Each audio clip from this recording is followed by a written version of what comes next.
The Relentless War on Masculinity. Sounds like a pretty heavy title and phrase, but today we're going to try and explore how much truth is there actually in this language around a relentless war on masculinity. My guest today is David Maywald, the author of this recently released book, The Relentless War on Masculinity.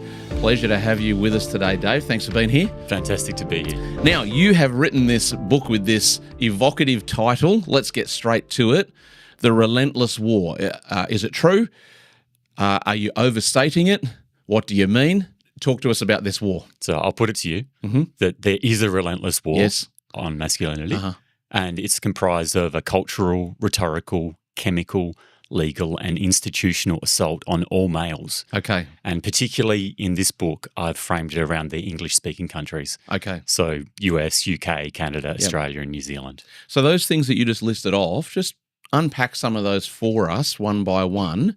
I know that people listening to this will either resonate wholeheartedly or maybe feel a little pushed away by it. But the reason we're having this conversation is we want people to lean into the consideration and the possibility of, is this really going on? And if so, give me the evidence, give me the research-based argument around some of those things you've just said. So it will resonate with some people. Yep. Now, consider the cultural and rhetorical aspects. Yep. So we've had a denigration of all males of masculinity. Yes. We've had a deconstruction of fatherhood. Yes. We've had an undermining of all men and boys through the whole of the education system into universities, through media, through government. There's been a lopsidedness, which a lot of people will relate to the idea of double standards. Yes. They'll just look at their own lives. Yep. And they'll see that ways that the men in their lives are treated in comparison to the way that the women in their lives are treated. Yes. There might be even a red pilling aspect to this, that once you're aware of issues like misandry and gamma bias, that when you understand those concepts, you start to see more of them. Yes. Because you become aware and then you increase your evidence base from your own life. Yeah, absolutely. The awareness thing is a big deal, right? Because you are on point when you talk about the fact that culturally this has already been going on for a long time. Sadly, it gets quickly and easily dismissed in certain circles, particularly mainstream media. But if people are willing to take a half a breath and go, okay, let me actually give it due consideration, then you start to observe things going on through that awareness and you start to observe, hang on, actually this has got some weight to it. There are some problems going on with the denigration of fatherhood and the attack on men. For those who are not sure what you're referring to there, talk to us for a moment about misandry and gamma bias. So misandry is a hatred and contempt for all men. It gets projected, it gets sent out through communications, through language, through media, through blanket statements about killing all men, about an acceptability of harm and damage being done to men and boys purely because of their sex and nothing else. And for young men who've experienced this through all of their education, the asymmetric messaging that lifts up girls consistently, that provides opportunities, that has affirmative action for females in comparison to the criticism and the denigration of their innate masculinity, they'll be very aware of this. Yes. And I think we see the manifestation of that with the disengagement of young men and pulling back and leaning out instead of leaning in. Yeah, absolutely. It's an interesting observation when you start to realise that there is this narrative going on, which is an oppositional narrative that when people like us sit down and talk about the challenges of men, the needs of men, what's going on for men and masculinity in society, that there's almost an immediate default reactionary stance. And where I see it go sometimes is that to stand up for men in today's world almost invokes a presumption, oh, well, you're anti-female. I had a conversation with some guys recently who've started a charity around men's mental health. And they were sharing some of the stories with me off camera and talking about how they've got to deal with some complaints in writing and on the phone from people who say, well, how come your events are only for men? Why aren't they for women? And it's like, because they're for men. And there's this weird inference that goes on that to be pro men's needs therefore means you're anti-female, but the reverse doesn't apply. That to be pro women's needs, well, that doesn't infer anti-men, we're just being pro women. I do encounter it occasionally as well, and so I try to combat it on the channel and in different conversations where I say, my convictions around standing up for men does not infer an anti-female stance at all. In fact, the opposite. I want men to be at their masculine best because a man at his masculine best is a protector, a provider, and an empowerer of all people, especially women and children. Do you find that this weird little twist of understanding gets into these sort of conversations when people are inferring and assuming pro-man is anti-women? Well, the insinuation I find a little bit comic, to be honest. Yeah. It's gaslighting. Yes. I mean, you've got a son and a daughter. I've got a son and a daughter. Yep. I love both my children equally. Yep. I've been accused of misogyny, which is, it's, to be honest, it's laughable. Yes. My wife, my daughter, my mum, my sister, of course I care for them and love them. I want to protect them and provide and empower all of them. Totally. But, you know, when my son and daughter were born, it really got me thinking about all of the other children growing up in this environment and how unfair it is on boys to be in a gynocentric education system, facing challenges going out into a workplace that's gynocentric as well. Totally. Because essentially they have to work 2 or 5 times as hard just to get as far, you know, as the girls and young women who have been through the same educational systems as them. Yeah. One example I'll throw out at you, Scouts took girls 50 years ago. Yes. Guides has never taken boys. It's interesting, isn't it? So there's a pretty big double standard there. Yeah, true. You know, there was a lot of pressure on Scouts and on boys' schools as well to open up co-ed. Yes. Because there's this insinuation that boys and young men together cause problems for society, that it's inherently evil and damaging. Very little pressure for all girls' schools to go the co-ed path. I'll give you another example which relates to our roles as parents. I talk to mothers of sons, and a number of them have reached out to me, some strangers, and said, thank you so much for writing this book. Because you're vocalizing things that have gone unsaid, things I've been thinking and things I've been feeling for so long. But there hasn't really been anyone else out there championing. I love your videos. I'm a huge fan. Thank you. Magnificent Masculinity. I've watched a lot of them. I've been a promoter and an advocate of yours. But we need a lot more men and women of goodwill standing up and speaking the truth. Absolutely. I love that point that you're drawing out there because I hear about that and I see that too, where actually there's a lot of mums, wives, sisters, for example, who are also joining the chorus of saying, you know, thank you for the book, thank you for the channel, thank you for your words, because they too are on the receiving end and the ripple effect of the damage to the men they love and care about. And they're watching their own husbands or sons or brothers go through immense amounts of unjust pressures and unbalanced scales. And they want to vocalize the fact that we've got to do something about it. And I think it's really powerful. I want to come back for a moment to this idea of these inferences and presumptions that go on that are sort of lopsided. And I'll get your thought on this. I wonder if this links back to what we were talking about with the misandry around the reason why this stuff goes on is not because there are people out there trying to wage a healthy, civil, evidence-based argument for the sake of us all being better, but actually a lot of it just originates from a premeditated hatred.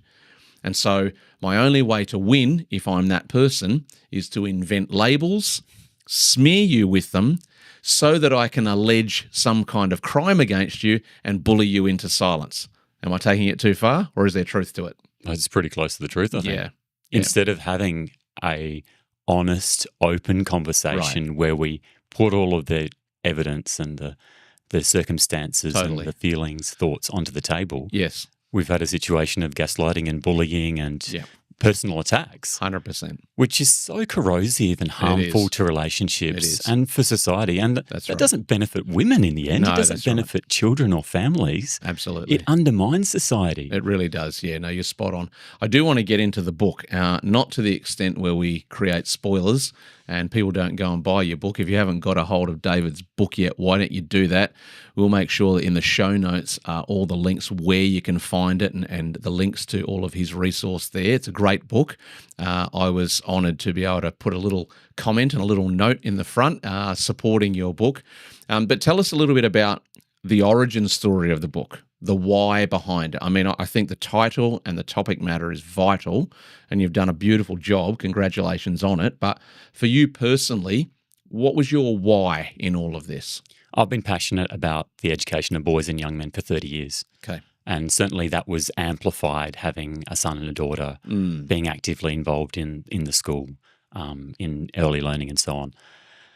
And I could see just how many busy men and fathers there were who were taking the burden of providing and protecting and empowering all of the people around them, working full jobs, sometimes 1.5 or 2 jobs, with their own businesses, with their families, not having a lot of time.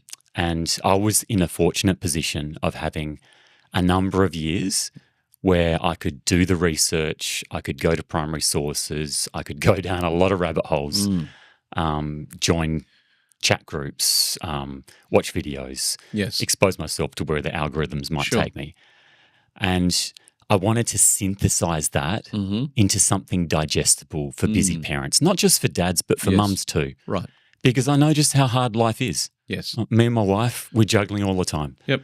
And we're trying to keep the balls up. We're trying to do the best thing for both of our children. Yes. And we also want to have a positive contribution to our school, our community, and more broadly to society. And one of the things that I thought I could do to add that value was to use my research and analytical skills from a career in investment management, but apply that to some issues that hadn't been explored in the depth and breadth that they really needed to be explored. And I was catching up with mums and dads over coffee, and we were having fantastic conversations, talking about our sons and daughters, aspirations, challenges, talking about the struggle of being working parents. And that really sparked the drive to put 8 or 9 months into gathering the information and putting in a format that I hope will be easily digestible and accretive, value adding for the people who read it. Absolutely. No, well said. I think it's a brilliant book, actually. I think you've done a fantastic job. One of the things that I love about how you've put it together is you've actually synthesized the conviction-based passions with the evidence-based research. And sometimes we do see writing or, spoken content or various other mediums that lean heavily to one or the other. And I'm not suggesting that that's wrong necessarily, but I think actually it's a difficult task to merge the two, and you've done well. I mean, I would say that I wouldn't regard myself as capable as a researcher as you. I think I lean more heavily to the side of the equation that's passion and conviction and anecdotal and experiential, which is not wrong or less than, but I just think it's a really great package you put together, and particularly for people who want to read something or a title on this subject that allows them to swim in both of those waters. I found that most people are not confident in that analytical approach because they're not really sure where to start or how to go about it. So when somebody like you puts together a package like this, and you joked before we started recording, it's a nice thin book for those who might need that, but it's also a robust piece of work on the topic. So I think you've done a great job of merging those two worlds. I'm jealous of your usage of words and your verbal fluency, and Warwick Marsh and others who are natural orators. Sure. I think probably I naturally fall to being more of a writer. I like a bit of extra time to put my thoughts down and consider them and make changes and edits along the way. So this space is a bit more intimidating for me. Yeah, right. Well, you're doing well. Put myself in that position of being an author, and you're a bit safe there. Right. You put the work out, but you've had months or years. You've had time, to distill it and put it in a form of words that you're comfortable with. Yes. Just the editing process. You read your own work 4, 5, 6, 10, 12 times. You get, almost every page. It gets boring in the end, and you stop seeing the differences and the flaws. Yeah. I'd love to draw more of the narratives, the parables, the inspirational stories. I think that's a key part of reaching a bigger audience and growing the coalition of supporters. Right. Yes. Not just for boys and men, but sure. the coalition of supporters for healthy society. Correct. 100%. No, you're spot on. I appreciate your kind words. I think you're probably limiting yourself a little bit there. I actually could see you doing, perhaps an audio podcast where you're talking to other people on these subjects, because you do have that rich research behind you. And as you said, this notion of a coalition of supporters, I actually think it's vital that those who have something to bring what you have got. I talk to a lot of guys who feel like they're capable on the subject, but they don't want to sit in front of a camera. And I understand that, but you don't need to worry about what you're not strong on or perceive that you're not strong on. Just bring what you do have, because we actually need everybody to do the part they can, right? That's pretty vital, isn't it? So boys, teenage boys, young men, we know there are areas that they're struggling with at the moment and flailing in. There's an obligation on the shoulders of older men like us and grandfathers and others who are established and have more time and judgment and wisdom. There's an obligation on us to lean in. All of the cultural messaging has been step back, get out of the way, you're not necessary. Yes. That is false. Yes. You are needed. You matter. You will make a huge positive contribution, especially to those boys and young men. Yeah, absolutely. Step in. There are leadership roles in coaching, in mentoring, in just being a friendly face and someone to talk to. Yeah, absolutely. It's time for men to get off the back foot and step forward, stand and speak up. Yeah, totally agree. Well said. To that end, what's your view on where we go in the future, particularly around the cultural architecture of masculinity and its place in the world?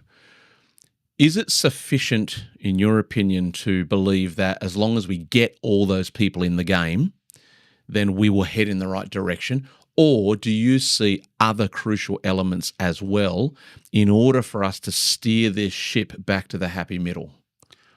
One of the things I love about your work is that you've retaken ownership of the language in this space. Yes.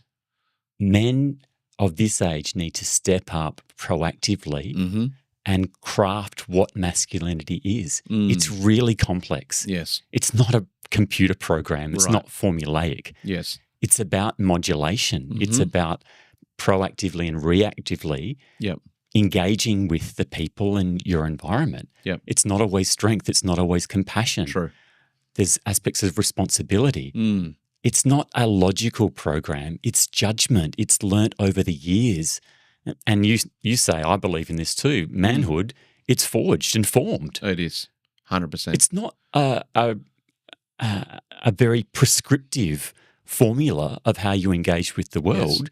It's learned through trial and error. Yes. And as older men, we have to create that space for boys and young men to be able to fail safely and be there with the hand to pick them up when they fall off and when they're in a difficult situation, to be there for them. Totally. Not just fathers, but the group of loving elder men that are around them that care for them. Yeah, absolutely. No, great point. I think one of the things that is crucial in the mix, and the way you phrased it is right, the rescue or the recovery of language that has been hijacked.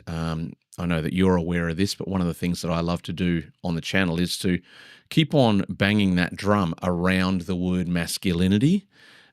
Even though this is not necessarily popular or always understood, from my perspective, I refuse to allow silence to fill the void when people use the phrase toxic masculinity.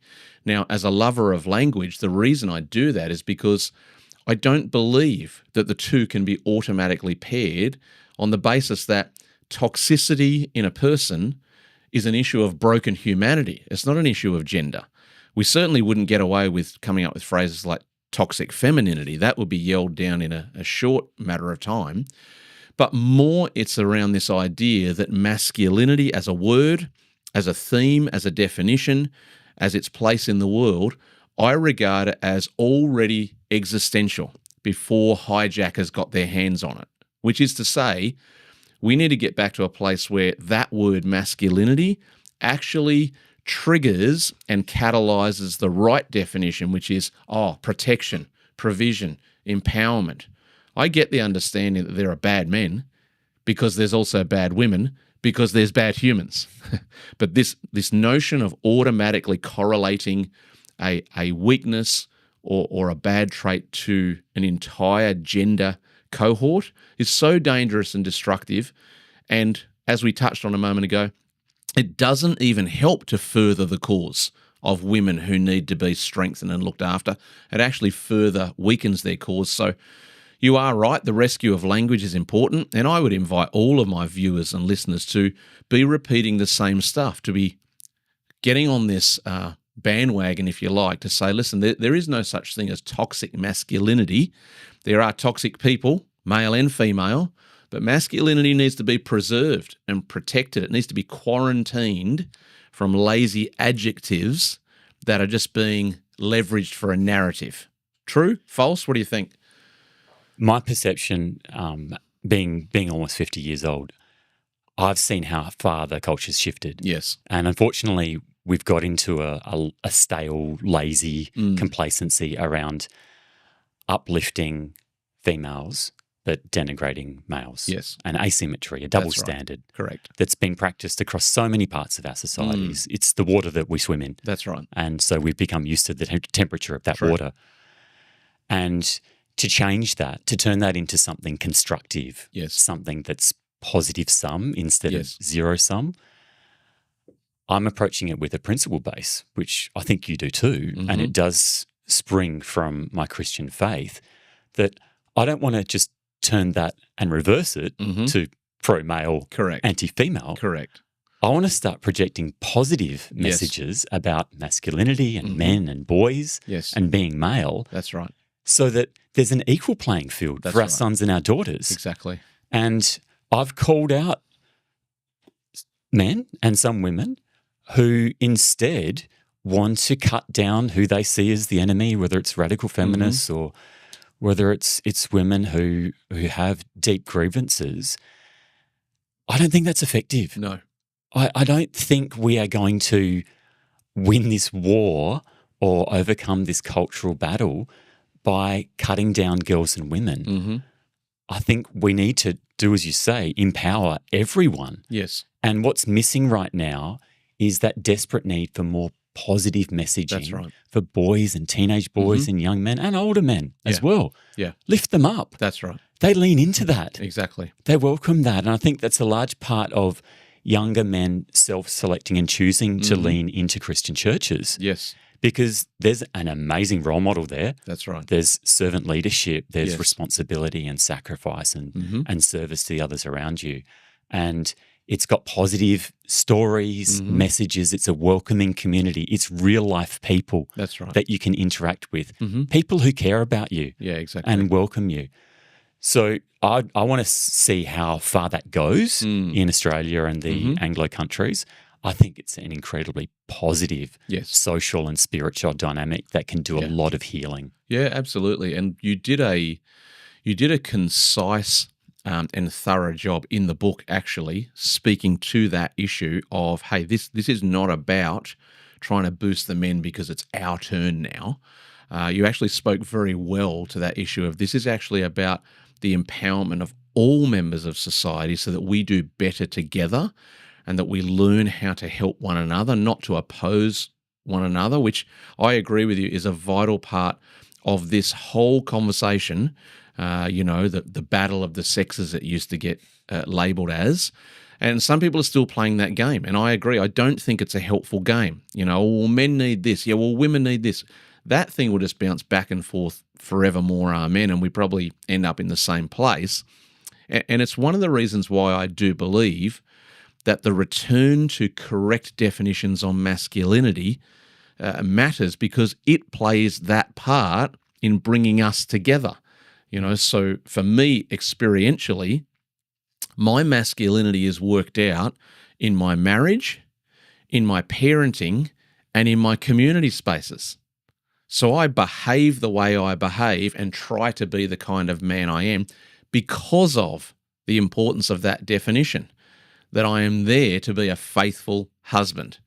I am there to be a present, encouraging, affirming father. I'm there to be a servant contributor in my community and in the faith spaces that I exist in as well. And I think that's why it's so important for us to keep getting this correct language back in the middle, because I'm certain that if we were to repopulate the world with men who have a love for and a pursuit of genuine, what I call original masculinity, we would massively improve the state of the world just on that front alone.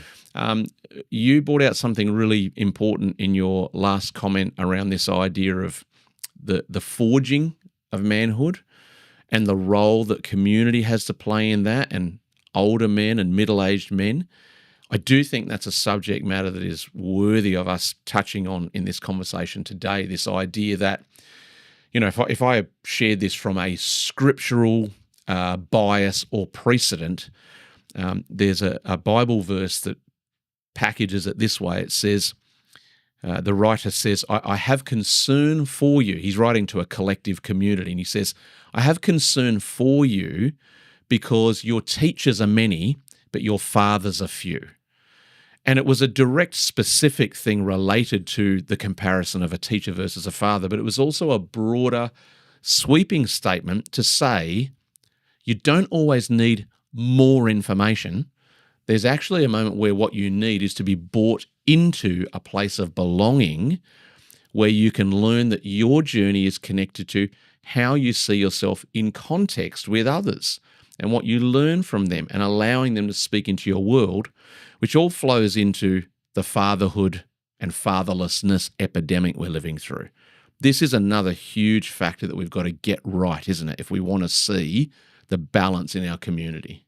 Absolutely. It's one of the most destructive forces in modern society, fatherlessness. Absolutely. But actually, I'd broaden it to a lack of original masculinity, a lack of mature manhood. Don't just see it through the lens of fatherlessness. The social science research on fatherlessness is incredibly compelling. It's striking, isn't it? It speaks to almost every area of life and well-being, education, health, future circumstances for children. Yes. And as a father, I feel that deeply, emotionally, spiritually, as an obligation to be a father, not just to my children, but to be a father figure in the communities that we're involved in. But think about how gynocentrism and these double standards and biases have pushed men away and out of that public space and onto the back foot. It's not just that fathers have been undermined culturally and legally and institutionally. That huge tragedy of fatherless children and fathers who have been alienated from their own children. The Tin Man, George the Tin Man talks about this. These two groups, the healing comes from bringing them together. That's right. And apart from just that more narrow sense of biological fathers, what I feel is a much broader diminution of healthy original masculinity and a lack of appreciation and respect for what men bring to families, to community, to our society. The asymmetry of constantly uplifting females but diminishing males is really harmful, not just emotionally and psychologically. It's spiritually harmful. It's relationally harmful. 100%. It's socially harmful. So I think we should broaden that concept of fatherlessness and the damage that it's done to society to the lack of healthy original masculinity and the broader concept that our children deserve and need to have the love and care of their biological father and their biological mother, that they bring different things. And that's a healthy appreciation of masculinity and femininity in this eternal dance. Yeah. The framing that I've got consistently through the book, it's about men and women striving to improve the circumstances for our children, for future generations. Yes. It's not about selfish needs in the here and the now. That's right. It's looking forward and externally. Yeah. And what's the value that we are creating and distributing across our community? Not just what we're selfishly doing for ourselves financially or economically or in terms of career. More broadly, what's the value we're creating? How are we sharing that? Yes. That's the measure of a good man and a good woman. Yeah, absolutely. And that idea that you're referring to there, that does cut through in your book. That comes through clearly, which is brilliant to read. I want to ask you this. What's perhaps one other revelation or eye-opening thought that people might experience when they read your book? Perhaps something that they wouldn't necessarily have good handles on until they read a book like this. So my contention is that the Anglo countries had a rough balance of male and female leadership and healthy contribution in about the 1980s. Okay. Which is about when men and women were in equal numbers at university. Yes. And my contention is that we've moved from androcentrism 100, 200 years ago to now being in a gynocentric society. When I spent the time going back to look at the books and the academic research and the articles from the 1980s, from the 1990s, from the early 2000s, there are a lot of warning flags there. Right. You go back to Christine Hoff Sommers, The War Against Boys, that's 25 years ago. The Myth of Male Power from Warren Farrell, that's over 30 years ago. Yeah, wow. And there are plenty of other authors, speakers, thought leaders, early 90s, some of them in the 80s, some of them flagging potential dangers in the 1970s when second wave feminism was still a very strong social force. What really struck me was we did not listen to these people. They very clearly articulated the damage that was happening to boys and to men, to relationships, the harm that comes from divorce. Yes. It was all there. But we chose to ignore and gloss over and move past. It's all there on the record. Yes. Those people, you can look at what they were saying. You can look at the evidence that they were highlighting at that time. So when people say it's too provocative to put the word war in the title, I go back to Christina Hoff Sommers' book, The War Against Boys. Yes. Well, in the last 25 years, that war has not diminished. That's right. That war has escalated. Yes, it has. Probably tenfold. So what I say is disprove me that there is not a war on masculinity. Yes, exactly. Because by any number of measures on education, on health, on longevity, on suicide rates, in fact, the Anglo countries have 3 to 4 times the male suicide of female suicide. Outside of those countries, the rate's about 2 times around the world. Yes. If you go back to the 1960s and the 1970s, Australia, England and Wales, during that period, often were under 2 times male to female suicide. Yes. So we've got 50,000 males killing themselves each year in those 5 countries that I mentioned, the English-speaking countries. Yep. That's commensurate with the losses from any war. Prove to me that there is not a war on masculinity. Yeah, there is. Yeah, absolutely. No, you're spot on. And as we know, the data doesn't tell lies. It doesn't have capacity to tell lies, which sort of speaks again to one of these other generic societal challenges we're having. But it is important that we raise it, this idea that if people want to allege certain viewpoints, or if they want to counter works like this, the burden of proof sits on the alleger. You can't just come out with sweeping, that's rubbish, end of conversation. That's not how this works. Although there is a portion of society, as we know, who would love for the narrative to work that way because then things are easily dismissed. And I really think it's incumbent on people everywhere, especially on this topic, to keep on reasserting here is what the research is saying. Here is the anecdotal evidence, and we will not allow you to just be childishly dismissive, label it so that you can bully it and get rid of it. We're not going to cop that anymore. I think we've come out, David, of an era. Maybe it's post-COVID. I don't want to overly correlate that, but we've definitely come out of an era where I think people were backed into a corner. People were shocked into a state of silence by the sudden emergence of this adversarial style of communicating where if I don't like what you say, I simply invent an unwanted and unhealthy definition around what you're doing so that I can stick a label on you and I can isolate you from societal conversation. That profited for a period of time. And I think people have only now started to realize that they were trapped in that bubble and were afraid to talk and didn't know how to respond. And it's because common sense people wouldn't operate that way. It's what you expect of your 2-year-old, because your 2-year-old goes, I want chocolate purely because I just want it. And this is what we've observed through people who should be more mature, where they've gone, I want this to be the narrative because that's just what I want. And if you disagree, I will throw a tantrum. And I'll do it on social media. I'll do it in mainstream media. I'll do it in workplaces. I'll do it in peer groups.